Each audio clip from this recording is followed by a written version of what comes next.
Class 10th का chapter number first start करने जा रहे हैं, जिसका नाम है रियल नंबर्स। देखिए दोस्तों, रियल नंबर्स में पढ़ने से पहले हमें सबसे पहले जानना होगा कि रियल नंबर में कुछ बेसिक जो चीज़ें हैं, नंबर्स क्या क्या होते हैं, कौन कौन से होते हैं, वो हमें सबसे पहले समझने होंगे। तो सबसे पहले देखिए, आपके बोर्ड में आपके सामने लिखे हुए हैं कुछ नंबर्स, जैसे होल नंबर्स।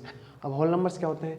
ऐसे नंबर जो जीरो से स्टार्ट होते हैं और कहाँ तक चलते हैं? प्लस के इन्फिनिटी तक चलते हैं, उन्हें क्या बोलते हैं? होल नंबर्स बोलते हैं। नेचुरल नंबर्स क्या होते हैं? ऐसे नंबर जो वन से स्टार्ट होते हैं और कहाँ तक चलते हैं? प्लस के इनफाइनाइट तक चलते हैं। मतलब सारे पॉजिटिव नंबर्स आ गए, होल नंबर्स में भी और नेचुरल नंबर्स में भी। बस अंतर कितना है कि होल नंबर में जीरो से स्टार्ट होता है और नेचुरल नंबर वन से स्टार्ट होता है। चलिए आगे हम बात करते हैं इंटीजर्स क्या होते हैं। अब देखिए, इंटीजर्स में आपको कन्फ्यूजन नहीं होना है बिल्कुल भी। आप देखिए इंटीजर्स क्या होते हैं।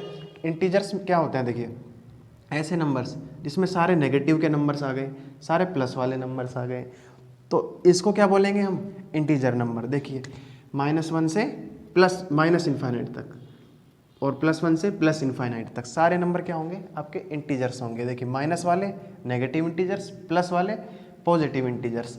लेकिन यहाँ पर अब बात आती है जीरो की। जीरो क्या है? तो आपको ध्यान रखना है, जीरो क्या है? ना तो नेगेटिव का नंबर है, ना ही पॉजिटिव का नंबर है। Zero is a neutral number. Zero क्या है? न्यूट्रल नंबर है। एग्जाम में कभी कभी सवाल आता है, पूछ लेते हैं कि बताइए -1 बड़ा है या -2 बड़ा है। तो आपको क्या ध्यान रखना है? जो नंबर जीरो के ज़्यादा पास होगा वो ही ज़्यादा बड़ा नंबर होगा। देखिए, जीरो के पास कौन सा ज़्यादा है? -1 पास में है जीरो के, -2 उसके बाद में आता है। तो -1 क्या हो गया? बड़ा हो गया किससे? -2 से।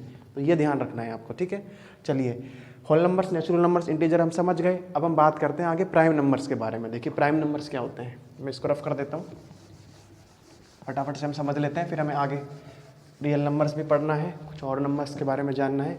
देखिए, प्राइम नंबर्स क्या होता है? प्राइम नंबर्स ऐसे नंबर जिनके ओनली क्या होते हैं? 2 फैक्टर्स होते हैं, वो क्या होते हैं? प्राइम नंबर्स होते हैं। इनके सिर्फ 2 फैक्टर होते हैं। अब देखिए, जानते हैं कैसे होते हैं? मैं यहाँ पे आपके सामने कुछ नंबर्स लिख देता हूँ इस तरह से, ठीक है। यहाँ मैंने कुछ नंबर्स लिख दिए। अब हम देखते हैं 1 के बारे में। आप सोचिए, 1 जो है वो किस किस नंबर से डिवाइड होगा? हम जानते हैं 1 किससे डिवाइड होगा? 1 तो 1 से डिवाइड होगा। 2 किस किस से डिवाइड होगा? 1 से भी हो जाएगा, 2 से भी हो जाएगा। 3 किससे डिवाइड होगा? 1 से, 3 से। 4 1 से, 2 से, 4 से। 5 1 से, 5 से। 6 किससे डिवाइड होगा? 1 2 3 6 एंड 7 1 7। तो हमने लिख दिए यहाँ पर जिससे डिवाइड हो रहा है। अब मैंने बोला था प्राइम नंबर्स क्या होते हैं? जिनके ओनली 2 फैक्टर्स होते हैं, 2 फैक्टर्स ओनली। इस लाइन को आपको हमेशा ध्यान रखना है। तो देखिए, 2 के 2 फैक्टर्स होते हैं, 3 के 2 फैक्टर्स हैं, 5 के भी 2 फैक्टर्स हैं और 7 के भी 2 फैक्टर्स हैं। तो कौन कौन से नंबर निकल के आए? देखिए, 2 3 5 7, इन चारों नंबरों के 2 फैक्टर्स हैं, इसलिए हम इन्हें क्या बोलेंगे? प्राइम नंबर्स, ठीक है। एंड सबसे छोटा प्राइम नंबर कौन सा है? 2।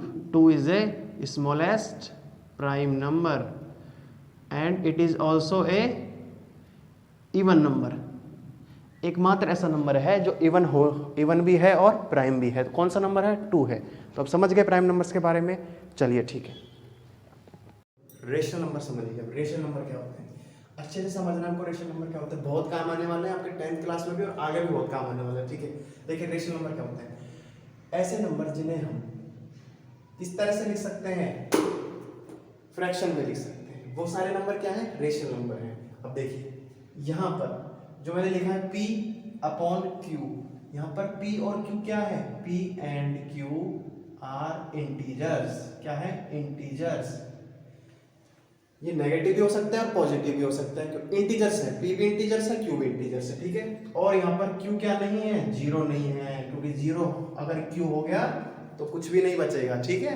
तो जीरो नहीं होना चाहिए Q, बस ये। आगे हम बात करते हैं। देखिए, P और Q इंटीजर्स होने चाहिए, Q जीरो नहीं होना चाहिए। सारे नंबर होते हैं रेशनल नंबर। अब देखिए, मैं कुछ एग्जांपल भी थोड़ा आपको समझा देता हूँ, एग्जांपल से ज्यादा अच्छे से समझ में आएगा हमें, ठीक है। तो देखिए, मैं कुछ नंबर्स लिख दूं यहाँ पे, -1/2, -3/2, 1/5, 11/30। ये सारे नंबर्स क्या हैं जो मैंने लिखे हैं? ये सारे रेशनल नंबर हैं, क्योंकि इन्हें मैं कैसे लिख सकता हूँ? फ्रैक्शन में लिख सकता हूँ। और यहाँ पर P और Q क्या है? इंटीजर्स है। देखिए, सारे इंटीजर्स हैं। ऊपर भी देखिए, आप नीचे भी देखिए, सारे इंटीजर्स हैं। नेगेटिव वाले नंबर्स भी आ गए। अब आप कंफ्यूज मत होना, अगर मैं ये लिख दूँ तो 1 2 3 4, अब ये नंबर्स क्या है? आप बोलोगे सर ये तो फ्रैक्शन में है ही नहीं। जरा गौर से देखिए, क्या मैं ऐसे नहीं लिख सकता इनको 2/1, 3/1, 4/1 आएगा तो वही ना आंसर। तो ये भी क्या हो गए, फ्रैक्शन में हो गए, और ये भी क्या हो गए, रेशनल नंबर हो गए। ठीक है, तो 1 2 3 4 इस तरह के नंबर भी सारे क्या है, रेशनल नंबर होते हैं। एक ये ध्यान रखना है आपको। अच्छा क्वेश्चन आता है जीरो क्या है, जीरो, तो जीरो भी तो रेशनल नंबर हुआ, क्योंकि जीरो को भी तो मैं लिख सकता हूँ 0/1, ये भी दोनों इंटीजर्स हो गए, तो 0 और अपॉन 1 ये दोनों क्या है, रेशनल नंबर, तो जीरो भी रेशनल नंबर हो गया। ठीक है, अब देखिए और कुछ एग्जांपल्स मैं आपको बताता हूँ।